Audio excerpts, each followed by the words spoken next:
Article 370 കാശ്മീരിൽ ഇവരെ ഇല്ലാണ്ടാക്കി. നമ്മൾ അറിയേണ്ടത് ഒരു കാലഘട്ടത്തിലും മാനസികമായിട്ട് ഈ രാജ്യത്തോട് ചേർന്ന് നിന്നവരല്ല അവിടുത്തെ ജനത. പക്ഷേ അവരെ തന്ത്രപൂർവമായി ഇന്ത്യയിൽ നിർത്തേണ്ടത് ഇന്ത്യയുടെ അനിവാര്യത കൂടിയായിരുന്നു. പ്രത്യേകിച്ച് കാശ്മീർ എന്ന് പറയുന്ന സംസ്ഥാനത്തുള്ള സിയാച്ചിൻ മലനിരകളെ പോലെ, കാർഗിൽ മലനിരകളെ പോലെ ഉള്ള വളരെ തന്ത്രപ്രധാനമായിട്ടുള്ള യുദ്ധ മേഖലകളെ ഇന്ത്യ രാജ്യത്തോട് ചേർത്ത് നിർത്തേണ്ടത് അനിവാര്യതയാണെന്നുള്ള തിരിച്ചറിവ് കൂടിക്കൊണ്ടാണ് യുദ്ധത്തെ ഞാനൊരിക്കലും അംഗീകരിക്കുന്ന ആളല്ല. പക്ഷേ അന്നത്തെ കാലഘട്ടത്തിൽ അതൊരു അനിവാര്യമായി വന്നതുകൊണ്ടാണ് രാജാ ഹരിസിംഗുമായിട്ട് തന്ത്രപരമായി ഒരു ഉടമ്പടി ഒപ്പിട്ടുകൊണ്ട് ജവഹർലാൽ നെഹ്റുവിനെ പോലെയുള്ളവർ പിന്നീട് ഭരണഘടനയിൽ അംബേദ്കറിന്റെ പ്രത്യേക താല്പര്യം കൂടി എടുത്തുകൊണ്ട് ആർട്ടിക്കിൾ 370 കൊണ്ടുവന്ന് ആ ജനസംഖ്യയെ കൂടെ നിർത്തിയത്. എന്നാൽ ആർട്ടിക്കിൾ 370 റദ്ദാക്കിക്കൊണ്ട് ബി.ജെ.പി രാജ്യത്ത് വിഘടനമുണ്ടാക്കിക്കൊണ്ട് ഈ രാജ്യത്തെ ജനങ്ങളെ ഒന്ന് പരീക്ഷിച്ചത്. ഇവരെ എങ്ങനെ പ്രതികരിക്കുമെന്ന് നോക്കി. ഒന്നും സംഭവിച്ചില്ല. ബാബറി മസ്ജിദിൽ വിധി വന്നു. നിങ്ങളെ ബാബറി മസ്ജിദ് വിധിയെ എങ്ങനെ നോക്കി കാണുന്നു എന്നറിയില്ല. പക്ഷേ എന്റെ അഭിപ്രായത്തിൽ ഈ രാജ്യത്തിന്റെ ചരിത്രത്തെ ചരിത്രം കൊണ്ട് വിധിക്കുന്നതിന് പകരം ഇതിഹാസം കൊണ്ട് വിധിക്കുക എന്ന് പറയുന്ന മൂഢമായ പ്രവൃത്തി അവിടെ നടന്നിരിക്കുന്നത്. അത് തെറ്റാണ്, തെറ്റെന്ന് ചൂണ്ടിക്കാണിക്കുക തന്നെ ചെയ്യും. ഒരു പക്ഷെ ബഹുമാനപ്പെട്ട സുപ്രീം കോടതി ഈ രാജ്യത്ത് ചിന്തിച്ചത് ഇനി ഈ രാജ്യത്ത് കലാപങ്ങളും പ്രശ്നങ്ങളും ഉണ്ടാകാതെ പോകട്ടെ എന്നാണ്. സ്വാഭാവികമായിട്ടും ബാബറി മസ്ജിദ് വിധി വന്നപ്പോൾ പലരും പ്രതീക്ഷിച്ചു ഇവിടെ എന്തെങ്കിലും പ്രശ്നമുണ്ടാകും. പക്ഷേ ഇന്ത്യ രാജ്യത്തിൽ അങ്ങോളം ഇങ്ങോളം ഒരു പ്രശ്നവും ഉണ്ടായില്ല. കേരളത്തിൽ ഒരു പ്രശ്നവും ഉണ്ടായില്ല. അല്ലെങ്കിലും കേരളത്തിൽ പ്രശ്നമുണ്ടായില്ല. കാരണം ബാബറി മസ്ജിദ് പൊളിച്ചപ്പോൾ പോലും അങ്ങോട്ടും ഇങ്ങോട്ടും ഒരു തരി മണ്ണ് വാരിയിടാത്ത പ്രബുദ്ധത കാണിച്ചവരാ കേരളത്തിന്റെ പൊതുസമൂഹം, കേരളത്തിലെ മുസ്ലിം ജനത, കേരളത്തിലെ ഹിന്ദു സമൂഹം. പക്ഷേ ബാബറി മസ്ജിദ് വിധി നമ്മളൊന്ന് ചിന്തിച്ചു നോക്കൂ. നിങ്ങളുടെ കയ്യിൽ അല്ലെങ്കിൽ എന്റെ കയ്യിൽ ഇരിക്കുന്ന ഒരു 50,000 രൂപയുടെ മൊബൈൽ എന്റെ കയ്യിൽ നിന്ന് ഒരാൾ അപഹരിച്ചു കൊണ്ടുപോകുന്നു. അപഹരിച്ചു കൊണ്ടുപോകുന്ന മൊബൈൽ എന്റേതിന് വേണ്ടി ഞാൻ നിരന്തരമായിട്ട് പോരാടുന്നു. പോലീസ് സ്റ്റേഷനിൽ പരാതി കൊടുത്തു, കോടതിയിൽ ചെന്നു, കോടതി സമക്ഷം ഞാൻ കണ്ടെത്തി മറ്റൊരാളുടെ കയ്യിൽ എന്റെ മൊബൈൽ ഉണ്ട്. ഞാൻ പറഞ്ഞു എന്റെ EMI നമ്പർ അത് തന്നെയാണ്. അയാൾ പറഞ്ഞു അല്ല എന്റെ സിമ്മാണിത്. അവസാനം കോടതി സമക്ഷമെത്തി, കോടതി അതിസൂക്ഷ്മ പരിശോധന നടത്തി. അപ്പൊ കോടതിക്ക് മനസ്സിലായി എന്താണ് ഞാൻ പറഞ്ഞത് ശരിയാണ്, എന്റെ EMI നമ്പർ തന്നെയാണ് അയാളുടെ കയ്യിലിരിക്കുന്ന ഫോണിൽ. പക്ഷേ അയാൾ ഇട്ട് ഉപയോഗിക്കുന്നത് സിം എന്റേത് അല്ല, അയാളുടെ സിമ്മാണ്. കോടതി പറഞ്ഞു ഇത് അദ്ദേഹത്തിന്റെ തന്നെ ഫോണാണ്, കാർത്തിക്കിന്റെ ഫോണാണ്. കാരണം ഇതിൽ ഉപയോഗിച്ചിരിക്കുന്ന EMI നമ്പർ അയാളുടേതാണ്. അയാളുടെ കയ്യിൽ ഈ മൊബൈൽ ഉപയോഗിച്ചിരുന്നതിന് തെളിവുണ്ട്. പക്ഷേ കുറച്ചു കാലമായിട്ട് മറ്റേ ആളാണ് ഉപയോഗിച്ചുകൊണ്ടിരിക്കുന്നത്. ഒരു കാര്യം ചെയ്യ് കാർത്തിക്, നിങ്ങളുടെ മൊബൈൽ ആണെങ്കിലും നിങ്ങളുടെ EMI നമ്പർ നിങ്ങളുടെ ആണെങ്കിലും കുറച്ചു കാലമായി സിം ഇട്ടുകൊണ്ട് ഉപയോഗിച്ചിരിക്കുന്ന അയാളല്ലേ, അതുകൊണ്ട് തൽക്കാലം അയാളുടെ കൈ ഫോൺ ഇരിക്കട്ടെ.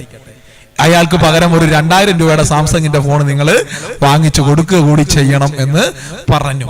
എന്തൊരവസ്ഥയാണ് എന്ന് നമ്മളൊന്ന് ചിന്തിച്ചു നോക്കണം. അതെന്തെങ്കിലും ആയിക്കോട്ടെ. അതിൽ അവിടെ നിങ്ങൾ അറിയേണ്ടത് 1952 ബാബറി മസ്ജിദിൽ രാമവിഗ്രഹം ഇരിക്കുന്നു എന്ന് പറഞ്ഞപ്പോൾ, അന്നത്തെ ഇന്ത്യയുടെ കൊണ്ടുവച്ചിരിക്കുന്നു എന്ന് പറഞ്ഞപ്പോൾ അന്നത്തെ ഇന്ത്യയുടെ പ്രധാനമന്ത്രിയായ നെഹ്റു, പ്രത്യേകിച്ച് RSS ഒരിക്കലും അംഗീകരിക്കാത്ത RSSന്റെ ഓർഗനൈസർ എന്ന് പറഞ്ഞ പത്രം പറഞ്ഞത്, ഞങ്ങളുടെ വെടിവെപ്പ് അല്ലെങ്കിൽ RSSന്റെ ഓർഗനൈസർ എന്ന് പറഞ്ഞ പത്രത്തിൽ ഒരാൾ പറഞ്ഞത്, അയാൾ പറഞ്ഞത് ഞങ്ങളുടെ വെടിവെപ്പ് തെറ്റിപ്പോയി, ഗാന്ധിജിയുടെ നെഞ്ചത്തല്ല നെഹ്റുവിന്റെ നെഞ്ചത്തായിരുന്നു വെടിവെക്കേണ്ടിയിരുന്നതെന്നാ. അതിന് പിന്നീട് ബിനോയ് വിശ്വത്തിനെ പോലെയുള്ള, തലേക്കുന്നിൽ ബഷീറിനെ പോലെയുള്ള നേതാക്കന്മാർ മറുപടി എഴുതുകയും കേരളത്തിൽ എന്തായാലും അതിന് മറുപടി കൊടുത്തിരുന്നു. ഇവര് നെഹ്റു അന്ന് പറഞ്ഞെന്തായിരുന്നു, അവിടെ ഒരു വിഗ്രഹം ഇരിക്കുന്ന പറഞ്ഞപ്പോ അതെടുത്ത് തൊട്ടപ്പുറത്തുള്ള തോട്ടിൽ കളയൂ എന്നാണ് പറഞ്ഞത്. പക്ഷേ അതിൽ മാറ്റമുണ്ടായി. അത് പിന്നീട് ഞാൻ പറഞ്ഞതാണ്, ചരിത്രത്തെ ഇതിഹാസം കൊണ്ട് ഇവര് വിലയിരുത്തി. അവസാനം അവര് വിധി പോലും മറ്റൊരു രീതിയിലേക്ക് സ്വാധീനിക്കപ്പെട്ടു എന്നുള്ളതാണ്. അപ്പോ യഥാർത്ഥത്തിൽ എനിക്ക് തോന്നുന്നു ഈ രാമനും വിവേകാനന്ദനൊക്കെ ജീവിച്ചിരിപ്പുണ്ടായിരുന്നെങ്കിൽ RSSകാരുടെ കരണം നോക്കി 2 പുകച്ചു കൊടുത്തേനെ എന്നാണ് നമ്മൾ ഈ അവസരത്തിലെങ്കിലും ആഗ്രഹിക്കുന്നതും വിശ്വസിക്കുന്നതും. അപ്പോ ഒരു വശത്ത് ഇവരുടെ വളരെ കൃത്യമായിട്ടുള്ള തന്ത്രപരമായ കാര്യങ്ങൾ ഇവര് പയറ്റി നോക്കി. ആർട്ടിക്കിൾ 370 ഒന്നും സംഭവിച്ചില്ല. അല്ലെങ്കിൽ ബാക്കിയുള്ള പല നിയമങ്ങൾ ഇവിടെ കൊണ്ടുവന്ന് ഒന്നും സംഭവിച്ചില്ല. ബി.ജെ.പിയും RSSും ഈ രാജ്യത്ത് വിഭജന രാഷ്ട്രീയം നടപ്പിലാക്കുന്നതിന്റെ ഭാഗമായിട്ട് ആലോചിച്ചു നോക്കൂ. ഈ രാജ്യത്തിന്റെ പ്രധാനമന്ത്രി ഇയാൾ 1ാമത് അധികാരം കേത്തിലേറിയപ്പോ എന്താ ചെയ്തത്? നേരെ പോയി പാർലമെന്റിൽ സാഷ്ടാംഗം കടന്നു. എന്നിട്ട് പറഞ്ഞു ഇത് രാജ്യത്തിന്റെ ശ്രീകോവിലാണ്. അന്നേ ഞാൻ എന്റെ ഫേസ്ബുക്കിൽ എഴുതി, ശ്രീകോവിൽ എന്ന് പറഞ്ഞാൽ അതിലൊരു അപകടമുണ്ട്, എപ്പോഴും അവിടുത്തെ ശാന്തിക്കാരൻ കേറാറില്ല. വളരെ കൃത്യമായിരുന്നു. അയാൾ ഇന്ത്യൻ പാർലമെന്റ് പാർലമെന്റിൽ കയറാതെ 5 വർഷം കഴിച്ചുകൂട്ടി. അടുത്തത് അയാൾ ചെയ്തെന്തായിരുന്നു? ഭരണഘടന എടുത്തുകൊണ്ട് ആ ഭരണഘടനയിലേക്ക് ഇന്ന് വരെ ഭരണഘടനയെ അംഗീകരിക്കില്ല എന്ന് പറഞ്ഞവരാ. ദളിതനായിട്ടുള്ള അംബേദ്കർ എഴുതിയ ഭരണഘടന ഞങ്ങൾ അംഗീകരിക്കില്ല എന്ന് പറഞ്ഞ RSSന്റെ BJPയുടെ നേതാവ് നരേന്ദ്രമോദി ഭരണഘടനയിൽ ചുംബനം കൊടുത്തു. നമ്മുടെയൊക്കെ നാട്ടിൽ നമ്മൾ കൊല്ലക്കാർ പറയും തെക്കോട്ടെടുക്കുന്നതിന് മുമ്പാണ് അന്ത്യചുംബനമായിട്ട് ചുംബനം കൊടുക്കുന്നത്. വളരെ കൃത്യമായിട്ട് ഭരണഘടന ഇല്ലാണ്ടാക്കുന്നതിന് മുമ്പുള്ള അന്ത്യചുംബനമാണ് നരേന്ദ്രമോദി നൽകിയത് എന്നുള്ളത് കാലം തെളിയിച്ചു. എന്തൊരവസ്ഥയിലേക്കാണ് കൊണ്ടുപോകുന്നത് എന്ന് നമ്മൾ ചിന്തിക്കണം. ഇവര് വിഭജനത്തിന്റെ രാഷ്ട്രീയം നടപ്പിലാക്കുക. പക്ഷേ ഈ പറഞ്ഞ ഭരണഘടനയിൽ ചുംബിച്ച ഭരണഘടനയെ അല്ലെങ്കിൽ ഇന്ത്യയുടെ ഈ പറഞ്ഞ പാർലമെന്റ് ശ്രീകോവിലാണെന്ന് പറഞ്ഞ നരേന്ദ്രമോദി ചെയ്തത് എന്താണ്? ഈ രാജ്യത്തിന്റെ പ്രധാനമന്ത്രിമാർ എന്തിന് വാജ്പേയി പോലും ഇത്രയും വൃത്തിയോട് പറഞ്ഞിട്ടില്ല. അയാൾ പറഞ്ഞത് കലാപകാരികളെ വേഷം കണ്ടാ തിരിച്ചറിയാം. പക്ഷെ അവിടെ നരേന്ദ്രമോദിക്ക് തെറ്റിപ്പോയി. എനിക്ക് പൂണൂലിന്റെ രാഷ്ട്രീയത്തോട് വിയോജിപ്പുള്ള ആളാണ്. പക്ഷേ അന്ന് അത് അനിവാര്യതയായിരുന്നു. ഡൽഹിയിൽ ജാമിയ മിലിയ ഇസ്ലാമിയ യൂണിവേഴ്സിറ്റിയുടെ മുമ്പിൽ സമരം ചെയ്ത കുട്ടികൾ, ആൺകുട്ടികൾ ഷട്ടൂരി കളഞ്ഞു. എന്നിട്ട് നെഞ്ചിലേക്ക് കൈ ചൂണ്ടി വാരണാസിയിൽ നിന്ന് വന്ന പൂണൂലിട്ടൊരു ചെറുപ്പക്കാരൻ ചോദിച്ചു, മിസ്റ്റർ നരേന്ദ്രമോദി, എന്റെ വേഷം കണ്ടിട്ട് താൻ ഏത് കലാപകാരിയാണ് തിരിച്ചറിഞ്ഞതെന്ന് ചോദിച്ചു. എന്റെ പ്രതീക്ഷ അവിടെയാണ്. ഈ രാജ്യത്തിലെ വിവിധ രാഷ്ട്രീയ പ്രസ്ഥാനങ്ങളിൽ, വിവിധ മതങ്ങളിൽ, വിവിധ ജാതികളിൽ ഉള്ള ഒരു വലിയ കൂട്ടം ചെറുപ്പക്കാർ ഇന്നും ഇന്ത്യയുടെ തെരുവോരങ്ങളിൽ സമരത്തിലാണ്. അവരിലാണ് നമ്മളുടെ പ്രതീക്ഷ. അവരെ തോൽപ്പിക്കാൻ പറ്റില്ല എന്ന തിരിച്ചറിവിലാണ് ഈ രാജ്യത്തെ ഏറ്റവും വലിയ വർഗീയവാദി, എവിടെ മൈക്ക് കിട്ടിയാലും വർഗീയ വിഷം മാത്രം തുപ്പുന്ന അമിത്ഷാ കഴിഞ്ഞ ദിവസം പറഞ്ഞിരിക്കുന്നു, BJPക്കാർ സംയമനം പാലിക്കണം, നിങ്ങള് വർഗീയപരമായ പരാമർശം നടപ്പിലാക്കരുതെന്ന്. എന്തൊരവസ്ഥയാണെന്ന് ആലോചിച്ച് നോക്കണം. ഈ രാജ്യത്തെ ഏറ്റവും വലിയ കുഴപ്പക്കാരൻ തന്നെ അത് പറയുന്ന അവസ്ഥയിലേക്ക് വന്നു എങ്കിൽ ഈ രാജ്യത്ത് നമ്മൾ നടത്തുന്ന സമരം ശരിയായ ദിശയിലേക്കാണ് എന്നുള്ളതിന്റെ സൂചനയാണ്.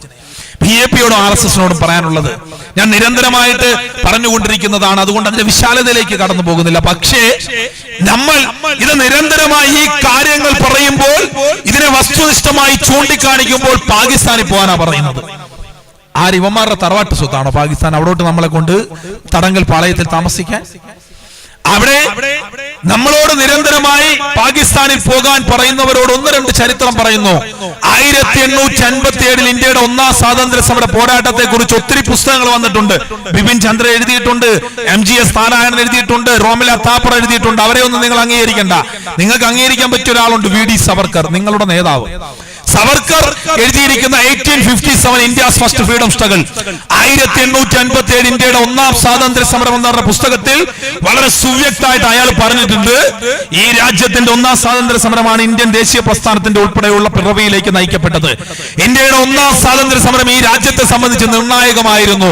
അതിൽ അവസാനം അദ്ദേഹം എഴുതിയിരിക്കുന്നത് ഇങ്ങനെയാണ്: ഇന്ത്യയുടെ 1ാം സ്വാതന്ത്ര്യ സമരത്തിൽ ആയിരക്കണക്കിന് 10,000-കണക്കിന് മനുഷ്യർ രക്തസാക്ഷികളായി.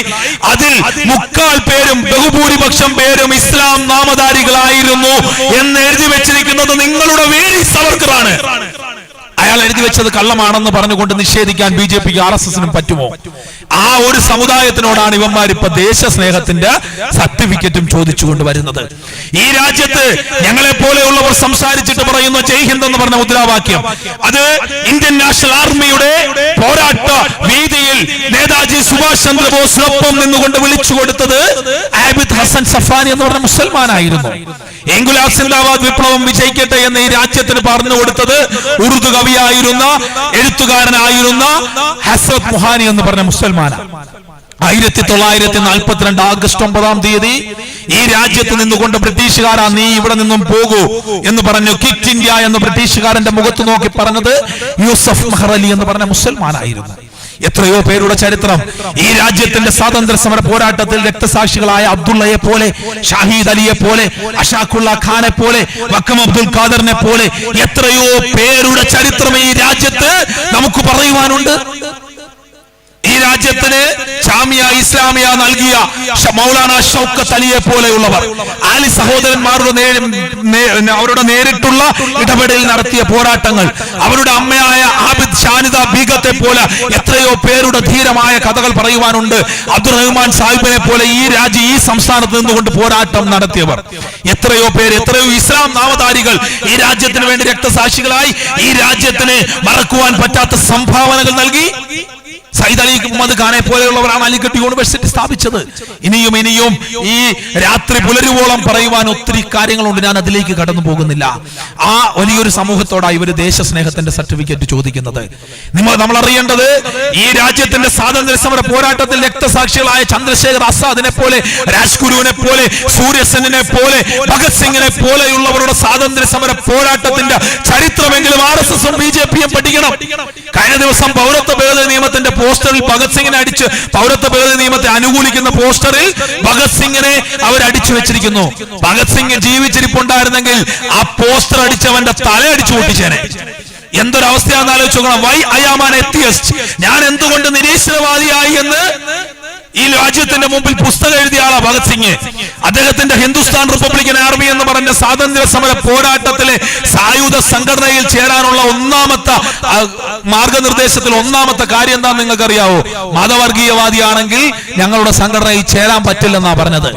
ഭഗത് സിംഗിനെയും രാജ്ഗുരുവിനെയും സുഖദേവനെയും പോലെയുള്ള ചെറുപ്പക്കാർ വെറും 23-ാമത്തെ വയസ്സിലാണ് ഈ രാജ്യത്തിന് വേണ്ടി രക്തസാക്ഷികളായത്. ഭഗത് സിംഗുമായിട്ടുള്ള അദ്ദേഹത്തിന്റെ അന്ത്യകാലത്ത് ഒരു ബ്രിട്ടീഷ് പത്രപ്രവർത്തകൻ നടത്തിയ ഇന്റർവ്യൂ ഉണ്ട്. അതിൽ അദ്ദേഹം ഭഗത് സിംഗിനോട് ചോദിക്കുന്നു, 23 വയസ്സല്ലേ നിങ്ങൾക്കുള്ളൂ, നിങ്ങൾ എന്തിനാണ് ആ ബ്രിട്ടീഷുകാരോട് സന്ധി ചെയ്തിട്ട് രക്തസാക്ഷിത്വത്തിൽ നിന്നും രക്ഷപ്പെട്ടുകൂടായിരുന്നു എന്ന് ചോദിക്കുമ്പോൾ ഭഗത് സിംഗ് പറയുന്നത്, എനിക്ക് 23 വയസ്സേ ഉള്ളൂ. 23 വയസ്സിൽ കേണൽ സാൻഡേഴ്സന്റെ പദം ഉൾപ്പെടെ എന്നെ കൊണ്ട് ചെയ്യാവുന്ന ഒത്തിരി കാര്യങ്ങൾ ചെയ്തു.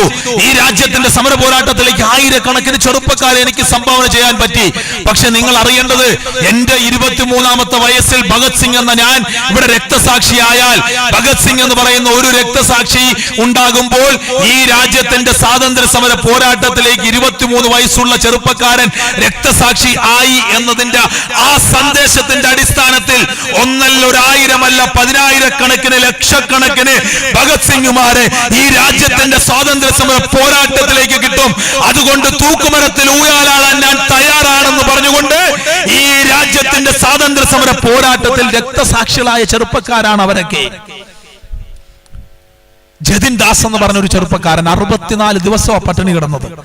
64-ാമത്തെ ദിവസം പട്ടിണി കിടന്ന് മൂക്കിൽ നിന്ന് രക്തം വന്ന് വായിൽ കൂടെ പത വന്ന് പട്ടിണി മരണം നടത്തിയ ജതിൻ ദാസിനെ പോലെയുള്ള ചെറുപ്പക്കാർ ഈ രാജ്യത്ത് ജീവിച്ചിരിപ്പുണ്ടായിരുന്നു. ജതിൻ ദാസിനോടും ചോദിച്ചതാണ്, നിങ്ങൾക്ക് ഒന്നുമില്ലെങ്കിലും ആ നിരാഹാരം അവസാനിപ്പിച്ചൂടെ? അന്ന് ജതിൻ ദാസ് പറഞ്ഞത് അതായിരുന്നു. ഈ രാജ്യത്തിന് നിരാഹാരം എന്ന് പറയുന്നത് ഗാന്ധിജി സംഭാവന ചെയ്ത നിരാഹാരം എന്ന് പറഞ്ഞ ആശയത്തെ എന്നെ പോലെയുള്ളവർ ഏറ്റെടുത്ത് രക്തസാക്ഷിത്വം വഹിക്കുമ്പോൾ അത് ഈ വലിയ പോരാട്ടത്തിലേക്ക് അതുകൊണ്ട് നമുക്ക് ചേർത്ത് വെക്കാൻ പറയുമെന്ന് പറഞ്ഞുകൊണ്ട് ആ ജതിൻ ദാസിനെ പോലെയുള്ളവർ രക്തസാക്ഷികളായത്. ഞാനിത് പറഞ്ഞു വന്നത് സംഘപരിവാറിനെ, BJPയെ അവരുടെ ചരിത്രം ഓർമ്മിപ്പിക്കാനാ.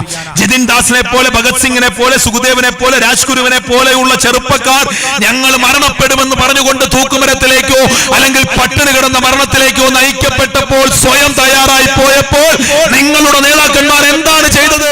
ഇന്ത്യൻ നാഷണൽ കോൺഗ്രസ് പ്രവർത്തകനായി, പിന്നീട് ഹിന്ദു മഹാസഭയുടെ പ്രവർത്തകനായി, പിന്നീട് RSSന്റെ സ്ഥാപക നേതാക്കന്മാരിൽ ഒരാളായി മാറിയ നിങ്ങളുടെ സവർക്കർ 6 തവണയാ മാപ്പെഴുതി കൊടുത്തത്.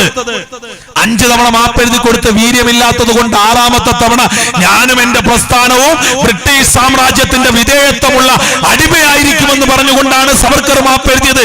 AB വാജ്പേയി മാപ്പെഴുതി, ഗോൾവർക്കർ മാപ്പെഴുതി. ഗോൾവർക്കർ ക്വിറ്റ് ഇന്ത്യ സമര കാലഘട്ടത്തിൽ അയാളെ കണ്ടുകൊണ്ട് 3 ചെറുപ്പക്കാര് ഞങ്ങൾ ഈ രാജ്യത്തിന്റെ സ്വാതന്ത്ര്യ സമര പോരാട്ടത്തിൽ ഇറങ്ങാൻ, ഇന്ത്യൻ ദേശീയ പ്രസ്ഥാനത്തിൽ ചേരാൻ പോകുന്നു എന്ന് പറഞ്ഞപ്പോൾ അത് പാടില്ല, ബ്രിട്ടീഷുകാർക്കെതിരെയുള്ള പോരാട്ടം അനിവാര്യമല്ല എന്ന് പറഞ്ഞുകൊണ്ട് ആ ചെറുപ്പക്കാരോട് സംഘപരിവാറിൽ ചേർന്ന് പ്രവർത്തിക്കാനാണ് ഞാൻ ഉപദേശം കൊടുത്തതെന്ന് ഗോൾവർക്കർ അയാളുടെ പുസ്തകത്തിൽ എഴുതി വെച്ചിട്ടുണ്ട്. അതാണ് ഇവരുടെ ചരിത്രം. അതുകൊണ്ട് BJP-യോടും RSS-നോടും സംഘപരിവാറുകാരോടും പറയുന്നത്, ഇവിടുത്തെ മുസ്ലിം സമുദായത്തിനോടോ ഇവിടുത്തെ മതേതര രാഷ്ട്രീയ പ്രസ്ഥാനങ്ങളോടോ നിങ്ങൾ പൗരത്വം തെളിയിക്കാൻ പറഞ്ഞാൽ ആദ്യം നിങ്ങൾ നിങ്ങളുടെ പ്രധാനമന്ത്രി നരേന്ദ്രമോദിയുടെയും സ്മൃതി ഇറാനിയുടെയും ഒറിജിനൽ ബിരുദ സർട്ടിഫിക്കറ്റ് കൊണ്ട് സാക്ഷ്യപ്പെടുത്തു. എന്നിട്ട് ഇവിടുത്തെ പൊതുസമൂഹത്തിനോട് പറയാം പൗരത്വം തെളിയിക്കാൻ. എന്തൊരവസ്ഥയാണെന്ന് ആലോചിച്ച് നോക്കണം. ഈ രാജ്യത്തിന്റെ സ്വതന്ത്രാനന്തര ഇന്ത്യ, ഇവിടെ നമ്മളോട് പാകിസ്ഥാനിൽ പോകാൻ പറയുമ്പോൾ നമ്മൾ പറയുന്നത് അതാണ്, നിങ്ങൾ പാകിസ്ഥാനിൽ പോകണം. ഇന്ത്യയുടെ അവിഭക്ത ഇന്ത്യയിലെ ഏറ്റവും വലിയ നഗരങ്ങളായിരുന്നു റാവൽപിണ്ടി, പെഷവാർ, കറാച്ചി, ഇസ്ലാമാബാദ്, ലാഹോർ. നിങ്ങൾ ചരിത്രം വായിച്ചാൽ, പ്രത്യേകിച്ച് നമ്മുടെ സ്വാതന്ത്ര്യ സമര പോരാട്ടത്തിന്റെ സാമൂഹിക പാഠകം പുസ്തകം നിങ്ങൾ വായിച്ചാൽ പോരെ. ഇന്ത്യ രാജ്യത്തിലെ സ്വാതന്ത്ര്യ സമര പോരാട്ടത്തിൽ നിങ്ങൾ എപ്പോഴും വായിക്കുന്നത് ലാഹോറും കറാച്ചിയും ഇസ്ലാമാബാദും പെഷവാറും റാവൽപിണ്ടി അല്ലേ? ഇന്ത്യ രാജ്യത്തിൽ അന്ന് വലിയ നഗരങ്ങളായിരുന്നു ഈ 5 നഗരങ്ങളും. പക്ഷേ സ്വാതന്ത്ര്യാനന്തര ഇന്ത്യയിൽ നിന്ന് അവര് അടന്നു പോവുകയും പാകിസ്ഥാൻ ആവുകയും ചെയ്തിട്ട് എന്താണ് ഇന്ന് 5 നഗരങ്ങളുടെ അവസ്ഥ? അന്നെന്തായിരുന്നു അതിനേക്കാൾ താഴേക്കാണ് ഈ നഗരങ്ങൾ പോയത്. ഇന്ത്യ രാജ്യത്ത് മറുവശത്ത് ബോംബെയും കൽക്കട്ടയും ഡൽഹിയും ഒക്കെ, ബാംഗ്ലൂരും മദ്രാസും ഉൾപ്പെടെ കൊച്ചി ഉൾപ്പെടെയുള്ള നഗരങ്ങൾ ഒത്തിരി പോരായ്മകളുണ്ട്, ഞാൻ അംഗീകരിക്കുന്നു. പക്ഷേ ആ നഗരങ്ങൾ ഉയർന്നു വരികയും ഈ രാജ്യത്തിലെ ഒത്തിരി പോരായ്മകൾ ഉള്ളപ്പോഴും ഈ രാജ്യത്തിലെ മനുഷ്യരുടെ ജീവിത നിലവാരം ഉയർന്നു വന്നു. നമ്മൾ ആലോചിക്കേണ്ടതല്ലേ, ഒരു കാലഘട്ടത്തിൽ അമേരിക്കക്കാരന്റെ ചോളം നിറച്ച ചോളപ്പൊടിയുമായുള്ള കപ്പൽ വന്നില്ലെങ്കിൽ പട്ടിണി കിടന്നിരുന്ന രാജ്യത്ത് നിന്നും ഒന്നുമില്ലെങ്കിലും നമുക്ക് ഭക്ഷണം കഴിക്കാൻ പറ്റുന്ന സാഹചര്യം ഉണ്ടായില്ലേ? ഒരു താഴെ ഉടുക്കുന്ന ഒരു മുണ്ടായിരുന്നു ഇന്ത്യക്കാരന്റെ ശരാശരി വസ്ത്രം. മേൽമുണ്ട് അറ്റത്തിന്റെ സൂചനയായിരുന്ന രാജ്യത്ത് നമ്മളെ പോലെയുള്ളവർ 1000-ന്റെയും 2000-ന്റെയും 3000-ന്റെയും പീറ്റർ ഇംഗ്ലണ്ടും ഹിൽട്ടണും വാൻ ഹുസൈനും ഇടുന്ന സ്ഥലത്തേക്ക് ഈ രാജ്യം മാറിയില്ലേ? നമ്മളുടെ കാൽപാദങ്ങൾ നഗ്നപാദങ്ങളിൽ കൂടി നടന്നെടുത്ത് 2000-ന്റെയും 3000-ന്റെയും 5000-ന്റെയും വുഡ്ലാൻഡ്സും റീബോക്കും നിക്കിയും ഇടുന്നൊരവസ്ഥയിലേക്ക് ഈ രാജ്യം വളർന്നില്ലേ? ഈ രാജ്യത്തെ മനുഷ്യന് കാളവണ്ടിയായിരുന്നു ഏറ്റവും ആഠ്യത്വമുള്ള വാഹനമെങ്കിൽ പൊതുവിദ്യാഭ്യാസ പൊതുഗതാഗതം വളർന്ന് KSRTC-യും ഇന്ത്യൻ റെയിൽവേയും എയർ ഇന്ത്യയും ഒക്കെ ഈ രാജ്യത്തുണ്ടായി. അത് പോരാത്തതിന് ഓരോ വീടുകളിലും ഇരുചക്ര വാഹനങ്ങളും മുച്ചക്ര വാഹനങ്ങളും 4 ചക്ര വാഹനങ്ങളിലുമേക്ക് ഈ രാജ്യം മാറിയില്ലേ? ഈ രാജ്യത്ത് 300 സർവകലാശാലകൾ ഉണ്ടായി, IIT-കൾ ഉണ്ടായി. ഈ രാജ്യത്ത് ഇൻകോസ്പാറും ISROയും പോലെയുള്ള സ്ഥാപനങ്ങൾ ഉണ്ടായി. DRDOയും DRDLയും ഉണ്ടായി. നാഗ്പൂരിലും ഖരഗ്പൂരിലും IIT-കൾ ഉണ്ടായി. All India institute of medical സയൻസുകൾ ഉണ്ടായി.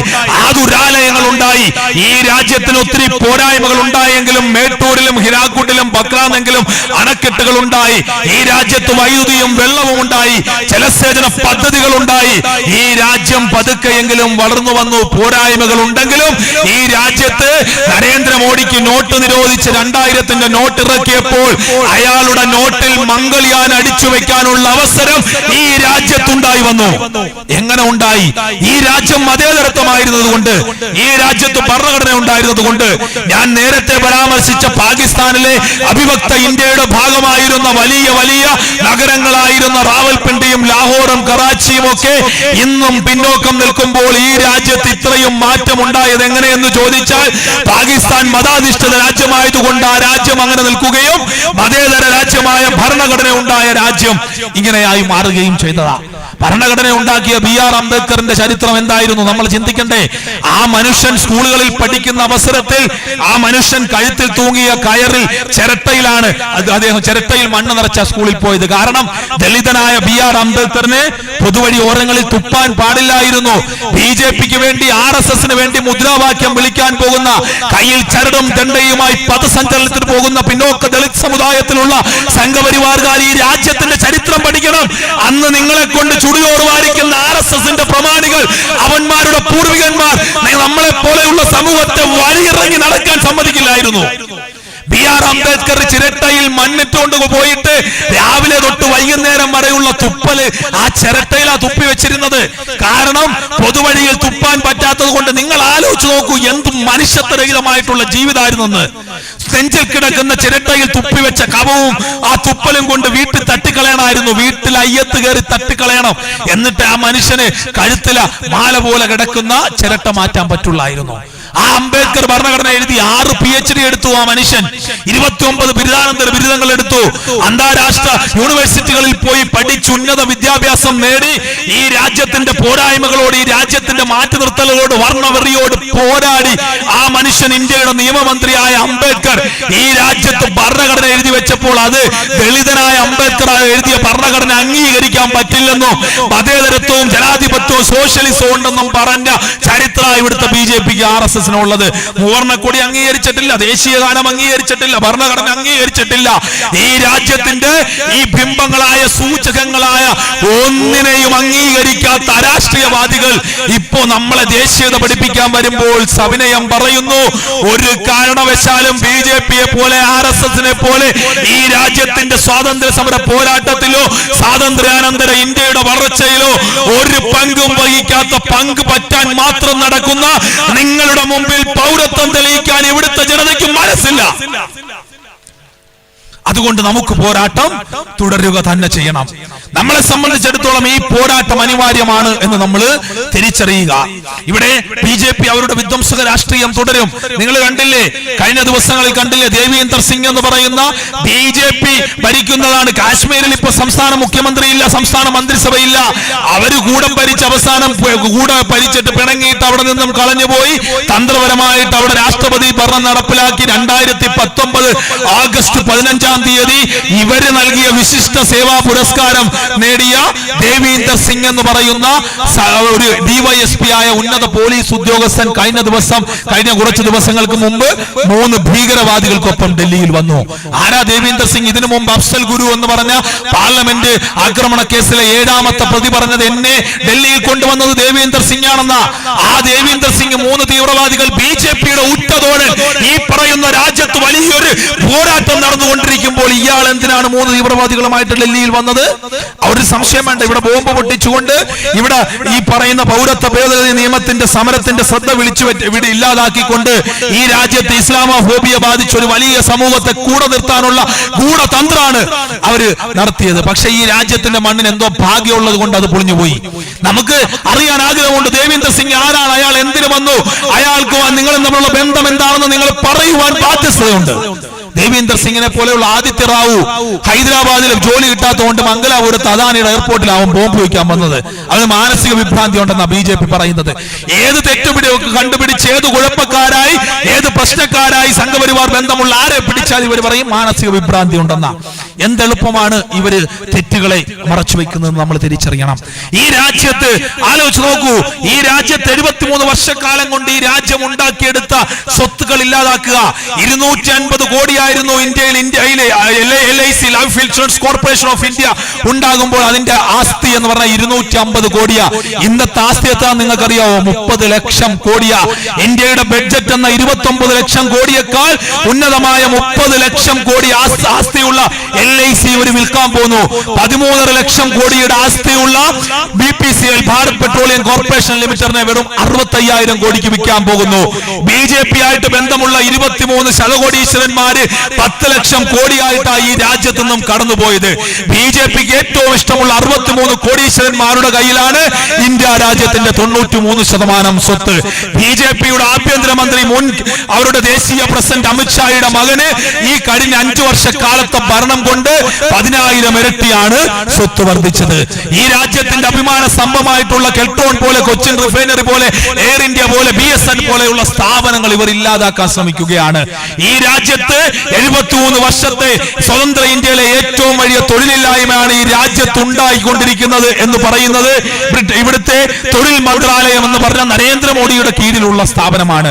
10 കോടി പേർക്ക് തൊഴിൽ കൊടുക്കുമെന്ന നരേന്ദ്രമോദി പറഞ്ഞിട്ട് 3.25 ലക്ഷം പേർക്ക് കേരള പബ്ലിക് സർവീസ് കമ്മീഷൻ കൊടുത്ത തൊഴിലിനേക്കാൾ കുറവാണ് ഈ രാജ്യത്ത് തൊഴിൽ കൊടുത്തത് എന്ന് പറയുന്നത് നരേന്ദ്രമോദിയുടെ കീഴിലുള്ള ഇന്ത്യൻ ലേബർ ബ്യൂറോ എന്ന് പറഞ്ഞ സ്ഥാപനമാണ്. ഈ രാജ്യത്ത് നോട്ട് നിരോധനത്തിൽ 2.25 കോടി പേർക്ക് തൊഴിൽ നഷ്ടപ്പെട്ടു എന്ന് പറയുന്നത് BJPയുടെ തൊഴിലാളി സംഘടനയായ ഭാരതീയ മസ്ദൂർ സംഘിന്റെ ദേശീയ അധ്യക്ഷനായ തൃശൂറുകാരനായ മലയാളിയായ സജി നാരായണനാണ്. നമ്മൾ ആലോചിച്ച് നോക്കൂ, രാജ്യം അതിന്റെ പ്രതിസന്ധിയിൽ. അതുകൊണ്ട് നമുക്ക് പറയാനുള്ളത്, ഈ രാജ്യത്തിലെ പട്ടിണി പാവങ്ങളുടെ പണം കൊള്ളയടിക്കുന്ന കൊള്ളക്കാർക്ക് കൂട്ടുനിൽക്കുന്ന നിൽക്കുന്ന ഈ രാജ്യത്തിന്റെ അഭിമാന സ്തംഭമായ സ്ഥാപനങ്ങളെ വിറ്റുതുലയ്ക്കുന്ന, ഉള്ളി കഴിക്കില്ല എന്ന വരേണ്യ ബോധം പാർലമെന്റിൽ ഛർദ്ദിച്ചു വെക്കുന്ന നിങ്ങളും നിങ്ങളുടെ പ്രധാനമന്ത്രിയും നിങ്ങളുടെ മന്ത്രിമാരുമാണ് ഈ രാജ്യത്തെ രാജ്യദ്രോഹികൾ. ഈ രാജ്യത്തിന്റെ അഭിമാന സ്തംഭങ്ങൾ ഇല്ലാതാക്കുന്ന നിങ്ങളാണ് രാജ്യദ്രോഹികൾ. അല്ലാതെ ഈ രാജ്യത്തെ വിഭജിക്കുന്ന നിയമം തെറ്റാണെന്ന് പറയുന്ന ഞങ്ങളല്ല എന്ന് തിരിച്ചറിയണം. ഇവിടുത്തെ പാവപ്പെട്ട പിന്നോക്ക ഹിന്ദുക്കളായിട്ടുള്ളവരോട് എനിക്ക് പറയാനുള്ളത്, ഇവരുടെ അടുത്ത പരിപാടി ഏകീകൃത സിവിൽ കോഡ്. ഞാൻ അവിടെ അവസാനിപ്പിക്കുക. ഏകീകൃത സിവിൽ കോഡ് ഈ രാജ്യത്ത് വരുന്നതോടുകൂടി ഈ രാജ്യത്തെ ഇവർ വീണ്ടും വിഭജിക്കും. ഏകീകൃത സിവിൽ കോഡ് വരുമ്പോൾ ഏറ്റവും സിമ്പിൾ ആയിട്ട് നമ്മൾ ആലോചിച്ച് നോക്കണം. പിന്നോക്ക സമുദായത്തിലെ തീരദേശത്തെ അല്ലെങ്കിൽ ആദിവാസി മേഖലകളിലെ ദളിത് മേഖലകളിലുള്ള നമ്മുടെ പ്രിയപ്പെട്ട സഹോദരങ്ങളെ കൊണ്ട് നിരന്തരമായിട്ട് സംവരണം നിർത്തലാക്കണമെന്ന് എഴുതിപ്പിക്കുമ്പോൾ നിങ്ങൾ അറിയേണ്ടത്, ഈ രാജ്യത്ത് സംവരണം നടപ്പിലാക്കിയ BR അംബേദ്കർ പറഞ്ഞത്, ഈ പറഞ്ഞ സംവരണം എന്തിനാണ് ഇവിടെ നടപ്പിലാക്കുന്നതെന്ന് ചോദിക്കുന്നതിന് അദ്ദേഹം പറഞ്ഞ ഏറ്റവും പ്രധാനപ്പെട്ട പോയിന്റ് ഇതായിരുന്നു: to eradicate inequality of history, historical inequality, ചരിത്രപരമായിട്ടുള്ള അസമത്വം ഇല്ലാണ്ടാക്കാനാണ് ഈ രാജ്യത്ത് സംവരണം ഉണ്ടാക്കിയത്. ആലോചിച്ച് നോക്കൂ, 12% പബ്ലിക് സർവീസ് കമ്മീഷനിൽ മുസ്ലിങ്ങൾക്കുള്ള സംവരണം, 2% ലത്തിൻ കത്തോലിക്കനും 1% ദളിത് ക്രിസ്ത്യാനികൾക്കും. 15% മാറ്റി നിർത്തിയാൽ 85% സംവരണം കിട്ടുന്നത് ഹിന്ദു സമൂഹത്തിലെ പിന്നോക്കക്കാർക്ക്. ആ സംവരണം ഇല്ലാതാക്കണമെന്ന് പറയുന്നതിന്റെ അജണ്ട വളരെ കൃത്യമാണ്. BJPയുടെയും RSSന്റെയും അജണ്ടയിൽ കേരളത്തിലെ നായർമാർ ഉൾപ്പെടെയുള്ള പിന്നെ പുറകിലേക്കുള്ള ഒരു ജാതിയും വരുന്നില്ല. എന്തിനു പറയുന്നു? കേരളത്തിലെ ബ്രാഹ്മണന്മാരില്ല, ദക്ഷിണേന്ത്യക്കാരില്ല. അവർക്ക് LK അദ്വാനിയെ പോലെ, മുരളി മനോഹർ ജോഷിയെ പോലെ, മോഹൻ ഭഗത്തിനെ പോലെ ആ നീളം, ആ നിറം, ആ ഉയരം, ആ പറയുന്ന ശാരീരിക അംഗവിക്ഷേപങ്ങളുള്ള ബ്രാഹ്മണിക്കൽ അജണ്ടയിലുള്ളവർ മാത്രമാണ് BJPയുടെയും RSSന്റെയും ഹിന്ദുക്കളെന്ന് തിരിച്ചറിയണം.